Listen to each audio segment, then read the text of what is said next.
While this podcast will cover information about how to access therapy and other mental health services, it is not intended to be a substitute for said services. This podcast is intended for educational and entertainment purposes only. If you feel you are in need of mental health assistance, please seek out licensed professional care in your area.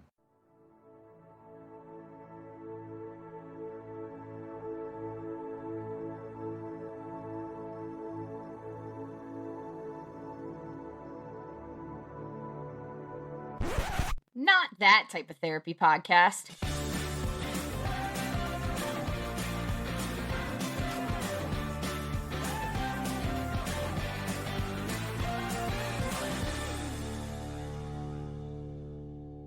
Hey everybody, we're back! Yay! This is Mental Health Quest, just so you know you're in the right spot. Our episode today is exposure therapy, and I'm very, very excited to learn all sorts of stuff because I love exposure therapy. It's something that I really, really am interested in. So I'm Charlene McPherson, LCSWC. And I am Benjamin Tights, Registered Psychological Associate, doctoral candidate. Hopefully we'll be graduating eventionally. You will. No, you will be graduating. As my friends call me, I'm the baby doc. I'm not yet a doc. Not like our guest here. Why don't you introduce yourself, Mr. Full-Blown Doc? Hi, I'm Dr. Yoni Sobin, also known as Dr. Yoni Sobin, a clinical psychologist, PsyD. I specialize in treating OCD and related anxiety disorders using exposure therapy, which is what we're going to be talking about today. I also go by the moniker The Nerd Therapist in NYC. And that's he's me. going to expose us to exposure therapy. All sorts of terrible things. We're going to talk about spiders. Oh, God, no. Do not bring spiders up. I will not. Spiders are coming up. Spiders are coming up, my friend. I always think of elevators. That's the only thing I get. And of course, this is part of our treatment series. We did our diagnosis series before. This is part of our treatment series. So exposure therapy is a specific type of treatment. Yes, it is. And for those of you who might have recognized Yoni's name and voice, he was our special guest on our anxiety disorders episode. And so this is a really good kind of continuation of that. First, we learned about what are anxiety disorders, what do they look like. And now we're going to learn about how to treat them. Yes. Yay! So let's start off with, I guess, just the basic question is, what is exposure therapy? So exposure therapy at its most basic is exposure to the thing that you're afraid of as in a compassionate, safe space as with as much guidance and handholding as possible and as necessary. If you think about, I'll use the example of spiders because that's the most one of the. The audience cannot see me, but I'm cringing right now. Cringing. All right, we can work with cats. Is cats is better? Yeah. Let's say someone is afraid of cats. I mean, there are. Let's say someone is afraid of cats. There are definitely people who are afraid of cats. That's There for you sure. go. Like my mother. If any of our listeners are afraid of cats, go call Yoni. Yeah, I'm taking new patients now. So if someone is afraid of cats, what we would have the person do is we would write out a series of exercises. We would come up with all the things that they avoid. We'd come up with a list of that. And then we'd slowly start to expose you to the idea of cats. First, perhaps by writing out the word cat. You'd just write CAT over and over and over again. And then you'd write out the word cats. And then you'd maybe look at a picture of a cat online. And then maybe you'd watch videos of cats online. And then eventually we'd work our way up to actually having a kitten in your lap. Because kittens are adorable and they're really cute. So that's the basic premise of exposure therapies. They encompass the treatment for the whole range of anxiety disorders. But the most basic form is just blanket exposure to a feared stimulus, for example, cats. So I know there's a lot of misconceptions in the media because if our listeners haven't figured out, I don't trust it when the media shows therapists because they don't always show it correctly. But I've seen so many TV shows and movies where the therapist is doing exposure therapy and they just kind of throw the client into it. that's not done. Is that where they just like, here, go? Not exactly. When I do exposure therapy, sometimes I'm throwing a client directly into something, but it's always done with a little bit of preparation, a little bit of conversation about the psychoeducation of fear and the fear responses in the brain, the fight or flight system, the sympathetic nervous system and the parasympathetic nervous system, breathing techniques and distress tolerance skills. So that a person is well equipped to handle the level of anxiety that they might experience when they're facing their feared stimulus. So there's always a conversation before it, and the basic idea of with exposure therapy is you don't expose the patient, you don't give the patient an exercise that they're not prepared to do. You don't just surprise throw things at them. That I do with patients sometimes a little bit later on in treatment when they've already done many exposures already, and they're coming up to the part where like the rigmaroles of life are going to throw things at you unexpectedly. Right. So like sometimes I'll just yell out for argument's sake with the word dog. Like a patient's afraid of the word dog. Like sometimes yell out dog, and then see what happens. But generally the case is that you don't do things without warning and fair preparation time. Yeah, that's what I was going to say. And that preparation time isn't just like one session. We're talking about like teaching coping mechanisms, teaching breathing, wherever the client is at, that's where we start. You know what I mean? Definitely. Yeah. Definitely. I usually begin exposure therapy within the first session or 3. Oh, okay. Yeah, just because I want to get the ball rolling as fast as possible when we're dealing with exposures. And when we're dealing with fears. But the case is usually there's an intake session where I get to learn about the problem, I get to learn about the patient, and then we have a session where we talk about what the treatment plan is going to be with exposure therapy, and then we start moving into that slowly but surely. If a patient is ready to go, I usually ask the question, do you want to, how soon do you want to start this? Right. And oftentimes the patient says, right now, and I'll say, okay, great, here's what we're going to do. Here, do you think you can handle XYZ? And speaking of elevators, I have a client right now who has claustrophobia symptoms. They came in for panic disorder, which I'll talk about in just a little bit. But I also discovered over the course of the therapy that they're afraid of enclosed spaces, and the elevator in our building is particularly like clanky at times. So we within probably about 4 or 5 sessions, we were already riding the elevator, and like she was getting visibly nervous, and you could see her kind of freeze up. She tensed up, and so we practiced breathing skills while you're in the elevator. While she was in the elevator, and we rode the elevator up to the 20th floor and down to the first floor, and up to the 20th floor and down to the first floor. Then I was like, pick a random floor, and she picks a random floor, and we hit that button and we go. And then I had her ride the elevator by herself. And she slowly, started to get accustomed to it. But what was very interesting was when we went outside and we went into this enclosed space, and suddenly she starts having this real panic attack. And it can happen in therapy. It can happen during sessions, and you have to kind of cope with it as those things come up. Yeah, no, it definitely has happened. I do the more generalized trauma work, but those panic, sometimes as a therapist though, seeing that and being there for that kind of helps the treatment a lot. I feel like that gives you a chance to be there in the moment with the client. Okay, this is what we're going to do, and practice it. This is what you do right now. Yeah. And then they can go home and use it when they're on their own, because they're like, okay, I practiced it while I was having the panic attack. I was with my therapist. We practiced what we were supposed to do. Okay, all I have to do is go home and do the same thing. Obviously, it's a little bit harder by yourself, but sometimes I feel like that's really helpful for some clients, is for you to be there during an instance like that. Because it helps the clients know that you are understanding them better. Because, yes, logically they know that we understand them and that we listen to them. But it's one thing for us to hear them talk about it, and it's another thing for us to experience them going through it, because it does allow us to understand it even more. We can see then exactly what are their responses. We can see how is it affecting them, and when they know that we've seen that, it breaks down a lot more of that resistance that might still be lingering.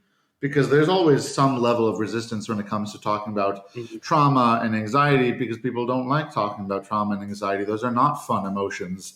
And so I really do agree that like being there present when it's happening can be very helpful. Similar thing when you're talking about like grief. I don't know this last like week, I've had 3 clients that have lost family members, like died. And so grief was a big theme this week for me, and being there with them as they were just like feeling the emotions, right, just flowing out of them in whatever way it did. You know, some of them cried, some of them just told a lot of stories about their loved one or whatever, right?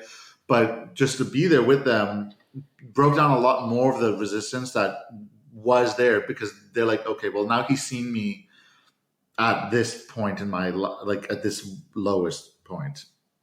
So air quotes, everybody who can't see me. I keep forgetting that this is not a YouTube video. But it does help. And I can, you know, I've never gone through training for exposure therapy. All my understanding of exposure therapy comes from reading about it and listening to Yoni talk about it. So I'm curious, because you have mentioned about using it for other anxiety disorders, not just phobias. So does it look the same? Would it look different if it was like for OCD or for like generalized anxiety or social anxiety? It does look different slightly different depending on what condition is being treated. So for specific phobias, like I mentioned, it's very blanket. Like, you know, it's basically what we call flooding or gradated exposures. 2 slightly different types. Gradated exposures are where you do it slowly but surely. Flooding is where you throw the person into the situation. Like, you just go to a pet store and you play with the kittens, and you start by playing with the kittens. Which has definitely been shown to be helpful and effective, again, with preparation. So for specific phobias, that's what it looks like. With OCD, exposure looks a little bit different, but there's the big component of response prevention, because with OCD you have obsessions, mental images or thoughts that go through your head that are unwanted, and you also have in most if not all situations, a person also has compulsions, whether the compulsion is to avoid the feared stimulus or to perform some sort of ritual. The important part with OCD is interrupting that loop of obsession, compulsion, obsession, compulsion, obsession, compulsion, and creating what I like to call choice points, where a person has the ability to choose how they respond to a particular stimulus, as opposed to just obsessively or as opposed to compulsively performing a compulsion ritual. So with for example, contamination, a person who has contamination related concerns, when you're like, oh my God, I can't touch this thing, and if I do touch this, I have to compulsively wash my hands, the exposure and response prevention piece looks like we go out, we touch an object in the world, and then we don't wash hands. And we interrupt that loop there. So there's that key piece of doing the response prevention. No exposure is good without a response prevention piece.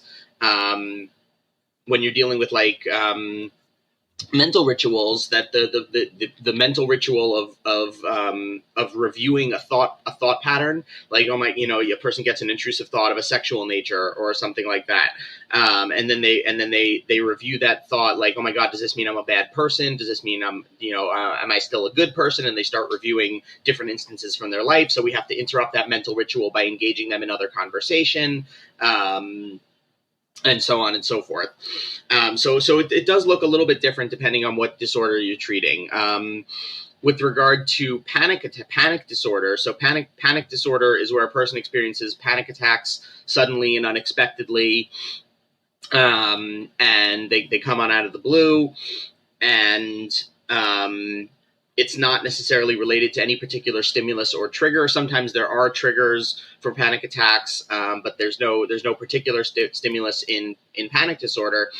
The only stimulus is an internal sensation that a person is experiencing. So exposures look very different for panic disorder, because they're generally what we call interoceptive exposures, or exposures to physiological body sensations, physiological symptoms of arousal. So a person with panic is oftentimes responding to like a blip in their heart rate, They're responding to like a tingling sensation that they get in their body. They're responding to a feeling of tightness in the chest. And so exposures look very different. They often involve just inducing physiological states of arousal in whatever means possible.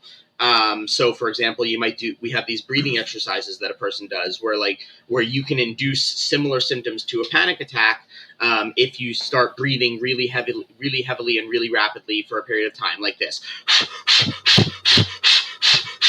Mm-hmm. And so on and so forth. And it starts to induce this feeling of tightness in the chest a little bit of dizziness, lightheadedness, which are very similar to symptoms that a person might experience if they're having an actual panic attack. So for panic disorder, exposure treatment looks like inducing those same sensations. Going into closed spaces for claustrophobia, specifically to induce the symptoms of a panic attack, which are the very thing that a person fears. It's not the stimulus itself that a person fears, it's the actual experience of a panic attack, because it's a very overwhelming kind of experience. So sometimes for nausea or dizziness, we might spin a person in a swivel chair to induce that sensation. Looking up at a bright light can induce a feeling of like dissociation a little bit. Staring at a blank spot on a wall can induce a feeling of dissociation. Any number of these kinds of experiences can be really helpful for panic disorder specifically. With PTSD, which is a treatment I don't really do very much PTSD work. I'm not a trauma specialist, unlike you, Charlene. I wouldn't call me a specialist. It just kind of is always there. It always seems to find me. So I had to learn how to deal with it. There's always trauma in a lot of our clients' cases, even if that's not the primary thing. There's trauma somewhere in the story. Yeah, a lot of times, but not always. I think it's important to distinguish between big T trauma and little T traumas. Mm-hmm. But with PTSD based work, there's exposure therapy in the course of prolonged exposure where you recount a narrative that was a particularly traumatic experience in a safe and compassionate space, where you retell the story to kind of tell it over and over again to learn how to tell a story about a particularly traumatic experience without getting triggered, in a way that the hot emotions come up, so that you can deal with it with cool emotion, as my understanding of it. I don't do so much trauma work, so I don't really want to speak to that too much, because I don't want to mislead any listeners or anything like that. One thing that came to my mind as you were talking about, the exposure, it sounds like one of the kind of core components is the client needs to be aware of the arousal symptoms in their body. And so it sounds like mindfulness training is a big part of like the preparation work, like how to recognize when your body is feeling a certain way and how to kind of be able to kind of not just let it keep going, but like to have that like break in the road, as it were. Definitely. And so like that's a big conversation that I often have is like mindfulness, like a question that I'll ask repeatedly is like, where do you feel that anxiety in your body right now? Is it in your chest? Is it in your head? Is it in your stomach? Where particularly do you feel that those arousal symptoms coming up? And let's regulate that a little bit while we continue doing this exposure. Doing some breathing work to kind of re-regulate the nervous system while we continue to expose you to the feared stimulus, because sometimes that stimulus in real life doesn't go away right away and you can't just avoid it. It's something that you're going to experience. So how do we sit with it and not let it take over us? Exactly. So I have a random question. Love random questions. What is a square root of 2? No, I'm just... Yeah, exactly. Wrong random question. Wrong random question. We're therapists, not mathematicians. I guess it's not so random, yeah. It's on topic.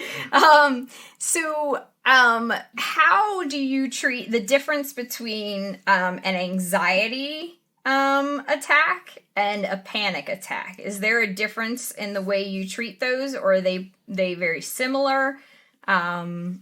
I just am interested in what you're saying, because I'm like, there's. So I like to think of the difference between an anxiety attack and a panic attack in terms of the number of symptoms that a person is really kind of experiencing all at once. Lots of us have anxiety attacks throughout the day, throughout the week. Like, oh my God, I'm getting a little nervous. I'm getting a little anxious. My chest is starting to get a little bit tight. I'm starting to feel a little bit disconnected from things. So that might be your basic anxiety attack. A panic attack specifically is like the occurrence of like 5 or more of these symptoms. I think it's 5 or more all at once. So like a person is getting lightheaded and they're having trouble breathing and they're feeling a little bit dizzy and maybe they're feeling a little bit nauseous as well. And maybe they're feeling a little bit dissociated and like it's just a confluence of symptoms all kind of at once. That's how I like to distinguish between an anxiety attack and a panic attack.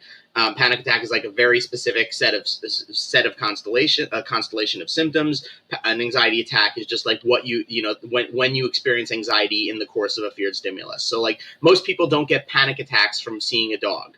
Some people get anxiety from seeing a dog and they get overwhelmed by that. I had a client who would have a lot of anxiety attacks when he would interact with the number 5. And so he has OCD. I'm still working with him to this day. He's absolutely wonderful and I miss him terribly. And if you're listening to this, you know who you are, and I hope you're good until your next session. But in all seriousness, he had a fear of the number 5, and so therapy for him, he would get these anxiety attacks where he would have to like whisper the number 5. He couldn't interact with it, so therapy for him like looked like he came in and we would just high five. And what his thing was, his avoidance, his compulsion. Was that he would either high five you with 4 fingers, he wouldn't high five you with all 5 fingers, or he would high five you with all 5 fingers, and then he would do a 6th touch with his thumb or like around the other side. So it became like he was able to avoid quote unquote interacting with the number 5, and he would get these anxiety spells when he would do that. The client who I was mentioning earlier with the elevator, she gets panic attacks and anxiety attacks.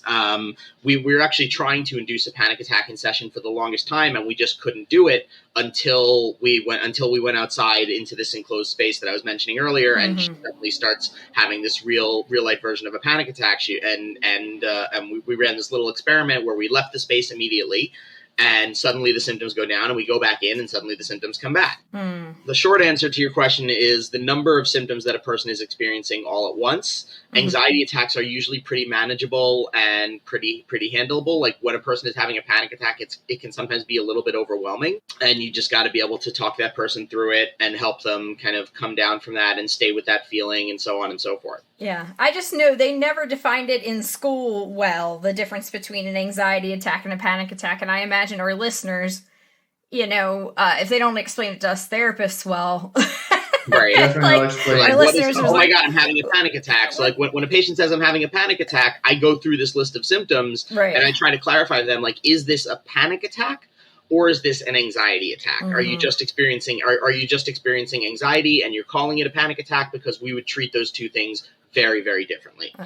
So that's good information to have. I remember I had a client like a couple of years ago, a year and a half or so ago at my last job, where that was kind of thing that they thought that they were having a panic attack. So they're calling it a panic attack, which makes them more anxious because they feel then like, oh my God, there's something wrong with me that I'm having panic attacks.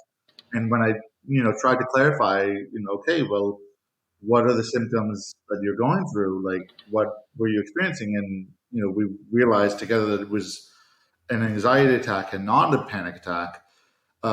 Just that that realization that, oh, it's not a panic attack helped a lot.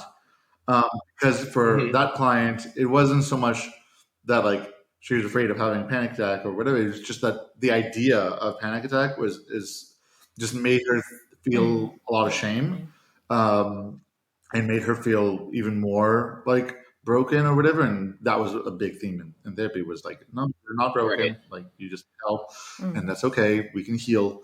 And so because that, whenever she would have anxiety, she would be telling herself it's panic, and that would make her even more anxious, because then there's that like loop of like, oh God, I'm useless of all this stuff, right? And so after we were able to like, hey, no, actually this doesn't sound like a panic attack. And I even like sometimes in session I will pull out the DSM and just go over it with them. Like sit next to, it's not right next to them, but like close enough that they can see the book, so they can see it for themselves. And that helped a lot for her, because then like, oh wait, so if I'm having anxiety, it's not the same thing as panic. And it's like, no. And it's not, and that doesn't mean that you're worse off than others. So now that we know what it is, now we can focus on it and really address it. So I did end up having to refer that client for exposure therapy because that's what they did end up needing a lot of that for anxiety, for a lot of anxiety stuff that I just am not trained for. But that was actually not long after I first met you for the first time, Yoni. So I was like, I knew exposure therapy. He was like, oh wait, I know this is exposure therapy, and I could not refer her to you. Unfortunately, you don't live in California.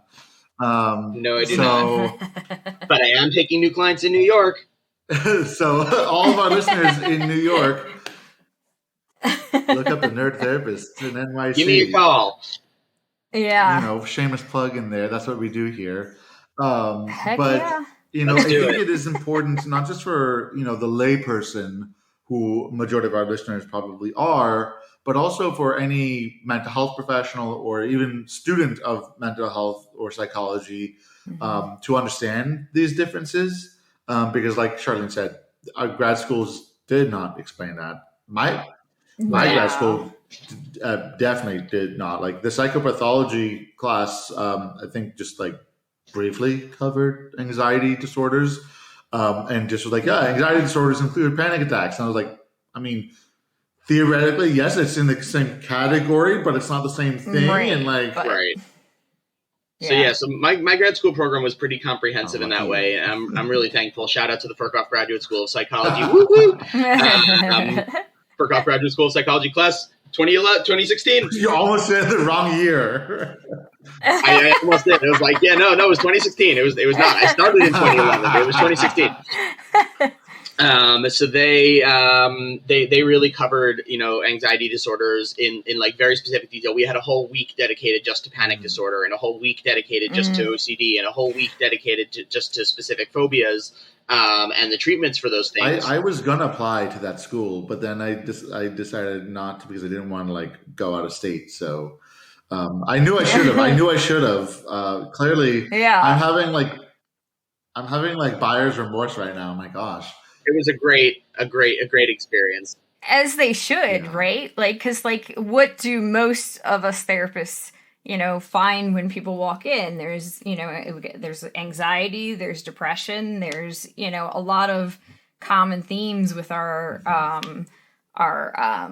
clients. So actually getting in-depth training in the things that are the things you're most likely to see when you're practicing outside of school, is always a good idea. Like our week, the week that we were learning about specific phobias, our teacher specifically brought in a snake, and everyone in the class had to hold the snake. And one girl in the class just couldn't do it, and she just left the room, and she was just like, "I'm not doing this." Mm-hmm. And she just wasn't able to. But everyone in the class would hold a snake. There's a couple pictures somewhere on my Facebook of me holding a snake, and it was such a cool experience. Do the Britney Spears way of doing it, around the neck. It was a tiny little garden snake. It was like so your teacher didn't flood you with a giant python. No, she did not flood us with a giant python. Although that would have been really fucking cool. What they should have done is they should have hired one of those people who walks around with the python to just come to the class for an hour. Or there's a lot of those like that's what they should have done. Animal education programs, like there's like zoo education programs, like go to schools to teach kids about like animals. That's what they should have done. That person come I'd be the first one in line. I'd be like, I want to pet it. If there was one critique that I would have of the program, was like they should have done the python. I want to pet the danger noodle. Not a boa constrictor. Not a boa constrictor. We don't want a boa constrictor. We just want a python. Just a python. What's the worst that could happen with a python? Yeah. So we should. Do I have that picture somewhere? I'm gonna see if I can find it. If you find it, we will post it on our social media page when we release this episode. Yeah. Okay. All right. Totally let me see if I can pull it up. Here, I found it. There we go. Oh my gosh! It's a little tiny little snake. Yeah, I could barely see it in the picture. So my caption for the picture when I put it on Facebook was "Kill Harry." Yes. Our listeners know that we're all nerds here. Your moniker is literally the Nerd Therapist. In NYC. I was going to say. Specify that. Apparently, there's a nerd therapist in Australia. He seems like a the cool nerd guy. therapist I've never in met Perth. him. He's I have to coordinate with him a little Yeah, bit. you should totally do like a somehow do like a virtual panel of people called nerd therapists or something. The nerd therapist. Like a Justice League of nerd therapists or something like that. That'll be fun. It's the Spider-Verse. It's the nerd therapist verse. Yes. Multiple versions of the nerd therapists do exist. But to go back to why it's important that we're talking about these differences, this goes back to why Charlotte and I started this podcast, was to educate people about mental health. And these are things that people do experience. And anxiety is a very common thing. And so if people can be educated and know the difference, it can help a lot. Because again, media does not show it very well. I've seen so many TV shows and movies where it's like, oh yeah, I have anxiety and I have panic attacks, but they don't show it correctly. If they're talking, oh yeah, this person has a panic disorder, but then they're not describing it very well, or media, I feel, has a responsibility to accurately portray these things. If you're going to have it be part of the story or part of the character's development, I feel like there is a responsibility to portray it accurately. There are so many therapists that can consult, call Yoni. Any TV stations that want to talk about panic, call Yoni. Because people do see themselves in TV shows, right? I mean, that's a big part of geek therapy and superhero therapy is we see ourselves in our favorite characters, especially if the character has a similar situation as us. There are superheroes that have anxiety. Storm has claustrophobia. Storm from the X-Men, if anyone was not aware of what I was talking about. So it would help a lot of people to not feel so alone if it was accurately portrayed. And then also, to help us, especially if you're going to have therapists on your show or in your movie, don't have them having sex with their patients. That's not therapeutic. Yeah. That might be a whole nother podcast that I do of all the ways in which media does not show therapists correctly. I don't know. I have a lot of ideas for podcast people. Yeah, and I think specifically the anxiety, the difference you said between the anxiety attack and the panic attack, that is really important. I think an important distinction that clients could really benefit from is I can't count how many times the main thought of is what's wrong with me, what triggered this, there must have been a cause, what did I just experience, and you're saying that like the anxiety part of it, there may be a trigger, but with the panic, there may not be a trigger. Let me. I want to clarify that slightly. So okay. it may not be an observable trigger in the environment that you can see. Like it might not be. It might just be like a person's walking down the street and suddenly they're having a panic attack. Yeah. There's always a trigger. Usually the trigger is something is like an internal body sensation that a person is experiencing. Okay, so that's Okay. Yeah. So it's slightly different than there's no trigger. There's almost always a trigger. Sometimes something in an environment can trigger a panic attack. I think there was a story that was told in grad school, whether it's apocryphal or not, I don't know. Right. But like that a person was experiencing panic attacks and was having PTSD flashbacks every time they saw a rose. Or they were having panic attacks in the room, and there was a rose in the room, and there was a rose nearby when the person had the original traumatic incident, or something like that, and it became clear only in the course of the conversation that there was this thing, and here's what triggered that. Okay. But with panic disorder, like it's usually just like you're exercising and you have a panic attack, right? A person is afraid of exercising. This patient who I'm talking about, what happened was the story was she went into Target, she got on the escalator, and suddenly she started feeling lightheaded and woozy and anxious and nervous, and she wasn't sure what the hell was going on. And she came to me, and this happened a couple of times, and she was avoiding that Target the store for clarification purposes. And she couldn't get on the escalator, and like other escalators were totally fine, but this particular escalator was a problem. Okay. And so she started having these physical sensations, and then she was afraid to go to the gym because what if I have a panic attack at the gym? And it was like, it makes sense that you'd be afraid of that. And a lot of times people with panic disorder are afraid to go to the gym because what if I have a panic attack there? Because it's so unpredictable when they can occur, when they do occur, when they don't occur. Okay. Yeah. Yeah, no, it's, and, you know, listeners, as you can hear, like, I'm learning things, right? Like, I've been in the field for 15 years. Like, you know, this stuff is still, we're still learning, you know, throughout our careers on, you know, what the difference between this and that is. And that's a really good way to explain, you know, the difference between the anxiety and the panic. So it sounds like, for me to summarize in Charlene terms, the panic is a response to the physical trigger. So like the breathing, you know, the physical feelings that are happening in the body. Right.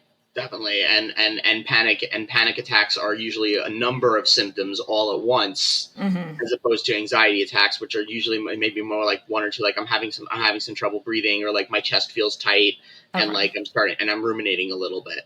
A panic attack is like, you know, it's kind of what you picture in that movie, when in the movies, when like someone's like hyperventilating and stuff like that. Like that doesn't happen every single time. It's not always a hyperventilation thing, but it's like the number of symptoms and what the nature of the fear itself is.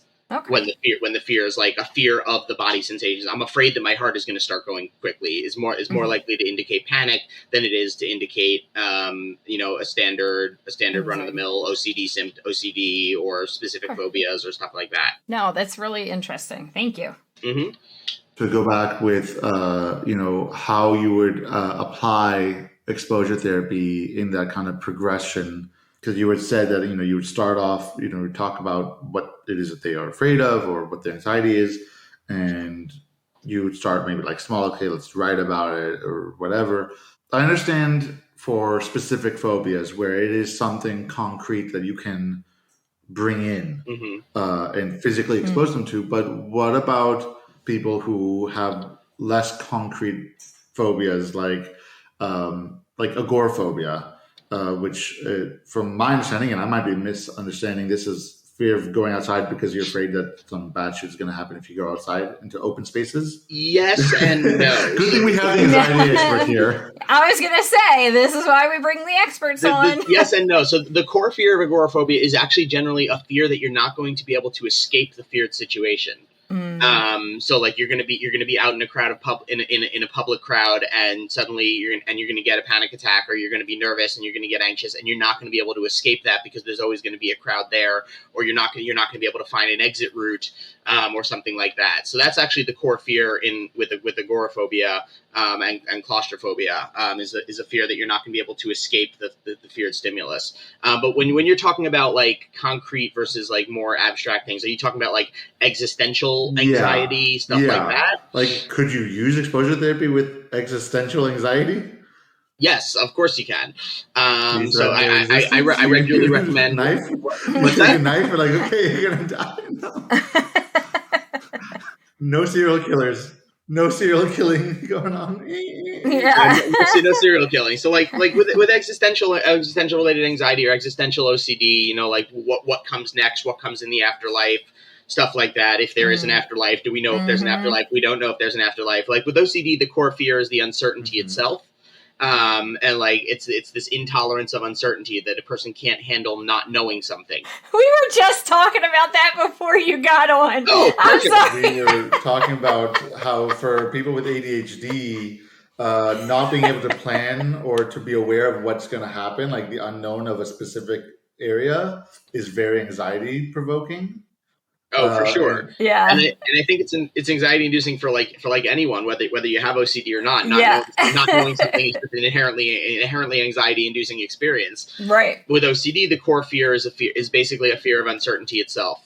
And not knowing. Like everyone has a core. There are these core fears for more, you know, like thought where a person is afraid of their own thought process, you know, like, oh my God, like what if I jump on the train tracks? What if I push someone on the train tracks? The exposure therapy is like going down into the subway and standing on the train tracks. You know, especially once we've ruled out suicidality and once we've ruled out, you know, a desire for death, which is more indicative of depression than it is of OCD. The exposure for that in and of itself is like going out into the world and interacting with the things. I had a client who was afraid every time they looked at a I missed them. When they would look at a cord, they would get these intrusive images of taking that cord and wrapping it around their neck. And so the exposure was picking up that cord and holding that cord and looking at that cord and imagining, like I'm imagining I'm wrapping this around my neck right now, but I'm not actually doing it. And like, look, you're saying that you're afraid that you're going to do this, but you're not actually doing it. And so like there is like a concrete fear in the world, but when it comes to like thoughts, like, what if everyone around me is a robot? Like, let's watch movies where people are people around me are robots. This was another fear that this client had. And so I had them watch, I think it was season 6 of Marvel's Agents of S.H.I.E.L.D. Oh yeah. Which was a fascinating season. Like, it was one of the best. It might have been season 6. It might have been season 4. I don't remember exactly, but it was great. And it was like really intense. And the client had this fear that like everyone around them was actually a robot. And like, it wasn't delusion. I mean, it was a little delusional, but it wasn't delusional. It wasn't schizophrenia or anything like that. It was OCD, because the question, it was an intrusive thought of like, what if my partner is really a robot? So it's not that they believe that the people are robots. It's that uncertainty of what if they are. Right, okay. Exactly. Yeah, and that would definitely be the difference between a delusion or for psychosis or whatever than OCD. Because with delusions in psychosis, it's not intrusive. It's always there. It's just ever present. And that's just your reality. I've had patients like that where, they did believe that all of the staff and everyone around them were robots. But that was just their reality, and they weren't afraid of it. They weren't anxious about it. They're just like, okay, you guys are robots. Like, that's just it for them. Period. So, but that's really interesting, because I've always wondered like about those differences between like existential anxiety and existential fears versus like the specific phobias, the concrete ones that are like, that you can touch. So there's this whole thing called imaginal exposures as well, which can be really helpful when like a person is afraid of like the unknown or what comes next. Imaginal exposures, imaginal scripts are where you write out the feared scenario in very vivid detail.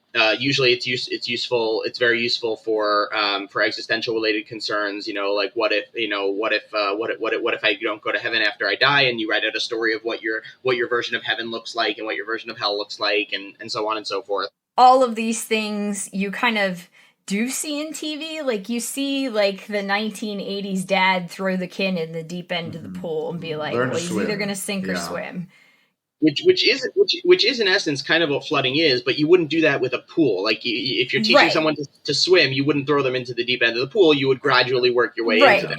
Exactly. But when you're working with a client who's willing to do that, who's willing to jump right into the puppy store, as they say in Yiddish, geh gesund, go in good health. And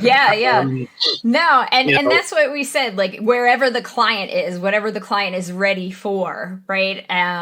And I think that's a really important distinction is like, don't try and do this stuff on your own. Obviously, we have our thing at the beginning, but if you're going to try exposure therapy, please go seek out someone who's a professional who can help. But that being said, being an exposure therapy, being someone who specializes in this particular form of treatment, I would say like if you think that you can handle something, like give it a shot. Don't avoid. The more you avoid, the worse the problem will actually get, because you don't give yourself a chance to actually learn the natural curve of anxiety, which is that anxiety rises and then it dips. There's a peak to anxiety, and it's called a panic attack.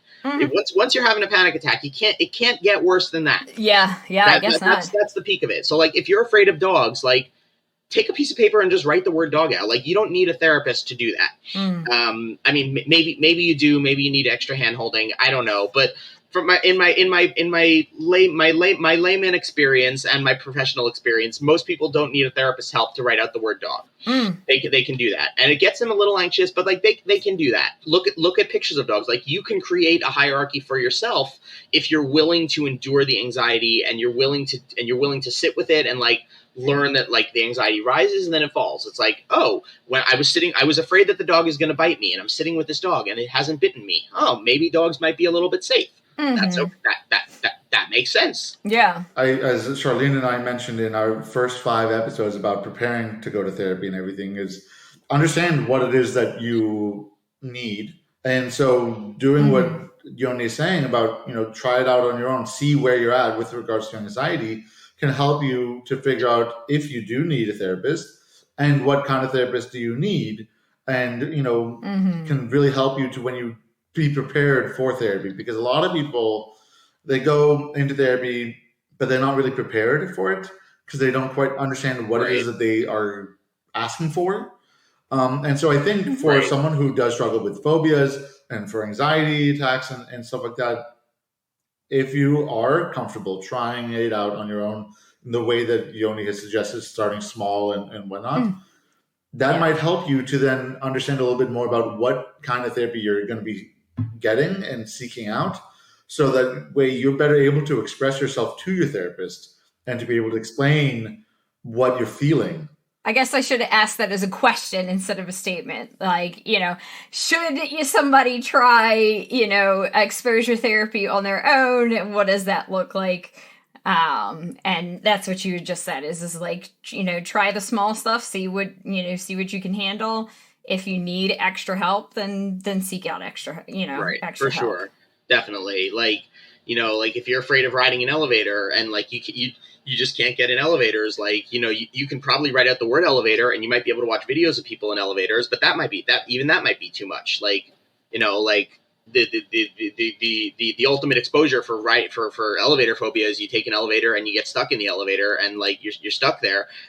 This client who I was talking about before, like their fears would compound on one top of one another. Like, but what if there's a bug in the elevator? I'm like, then there would be a bug in the elevator, and we would have to deal with 2 phobias at once. Like that would be a lot. Yeah.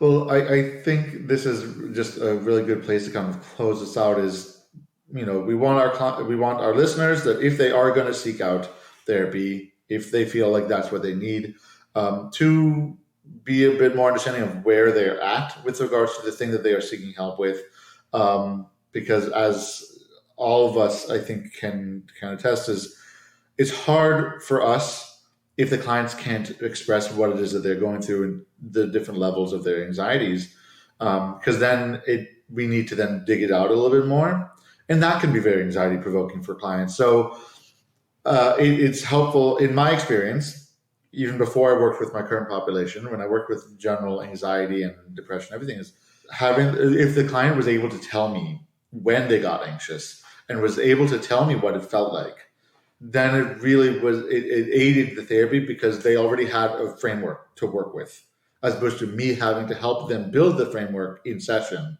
They came with the framework already in mind. So I think that Yoni's statement about if you feel comfortable with it, try it out, can be very good.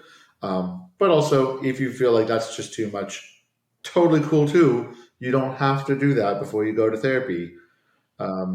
But speaking of, finding a therapist, Yoni, where can our listeners find you on the interwebs places?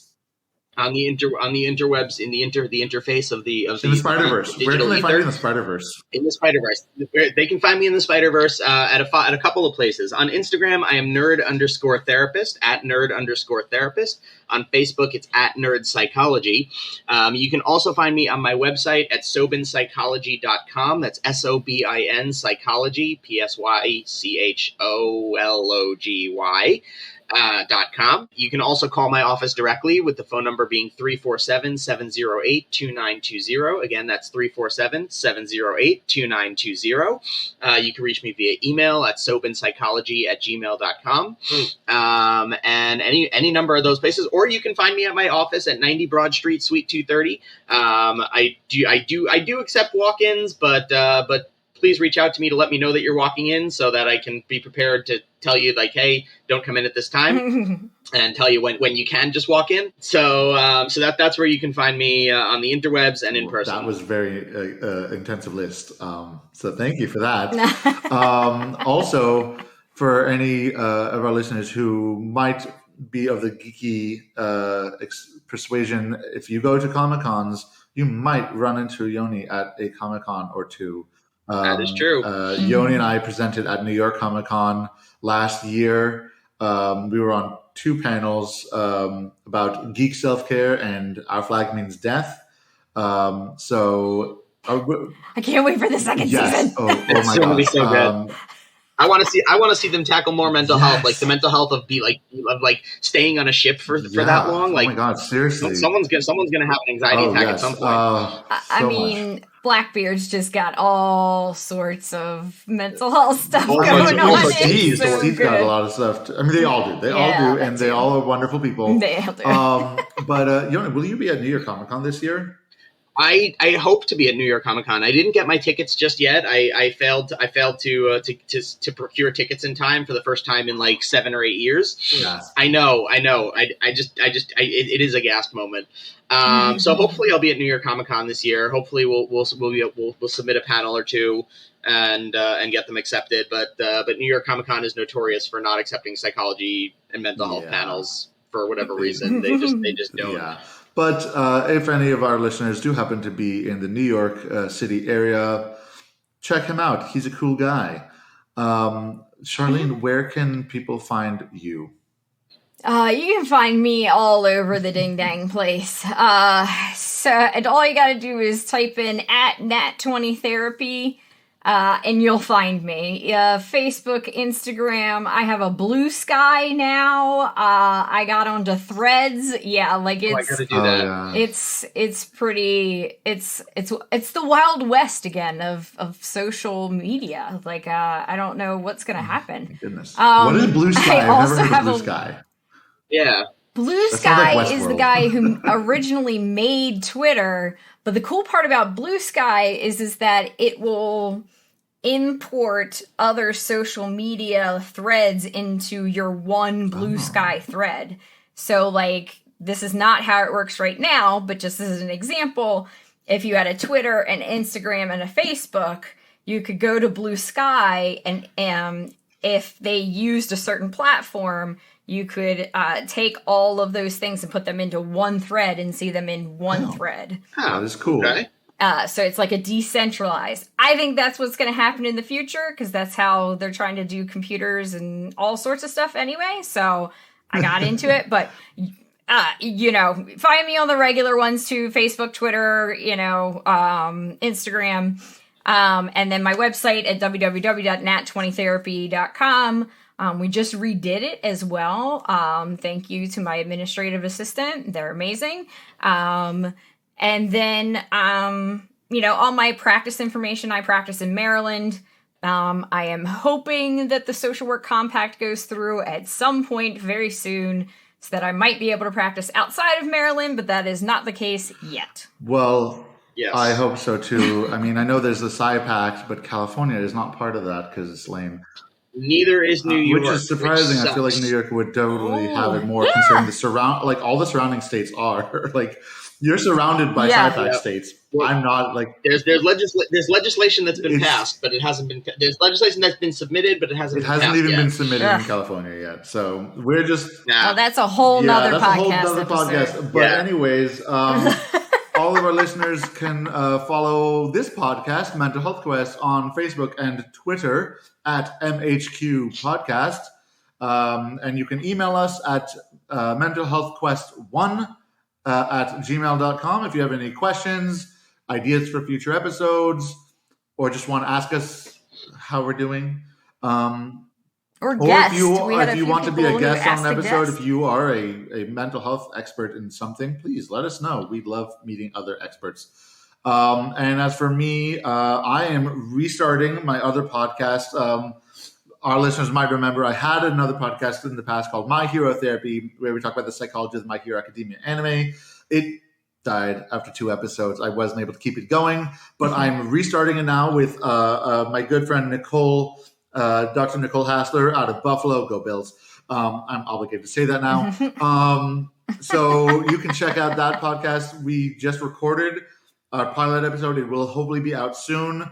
But there will be if any of our listeners are going to be at San Diego Comic-Con, I can now announce that I will be on panels.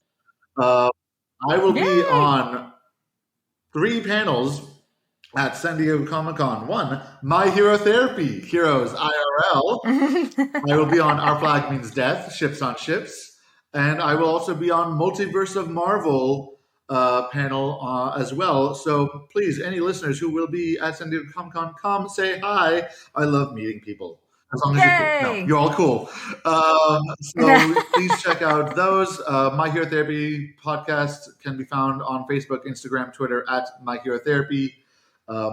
First episode to be released soon. And I think that is a good place to end it. Yay! That's it for us. Good team. Yeah, thanks everybody for coming, and we will see you next time. Pew, pew, pew, pew, finger guns. Bye.